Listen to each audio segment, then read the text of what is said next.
Binaha rin ang ilang lugar sa ibang probinsya na apektado ng hanging habagat na ipinaigting ng bagyong Hener. Nakatutok si Rida Reyes.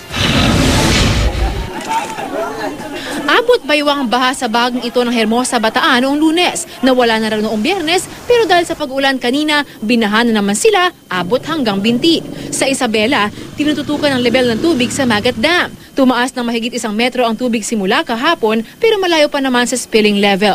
Ang lokal na pamahalaan, naglaan ng tulong pinansyal para sa mga mangingisda na posibleng maapektuhan ng bagyong Hener para hindi na sila pumalaot kapag masama na ang panahon.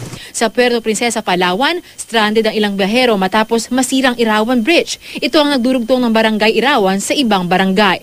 Bagaman walang nakataas na public storm warning signal, binayo ng malakas na hangin at ulan ang Tagbilaran, Bohol.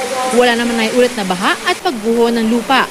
Sa Binalbaga, Negros Occidental, nabuwal ang punong ito dahil sa lakas ng hangin. Sa kuha ni Yus Cooper Ray Antiquiara, isang tricycle ang nabagsakan ng puno. Wala namang nasaktan. Halos matanggal naman ang bubong ng bahay na ito sa Dipolog, Zamboanga del Norte. Ayon kay Yus Cooper Suzette Barbanida, sandali lang daw ang hangin pero sobrang lakas. Rida Reyes, Nakatutok, 24 Oras.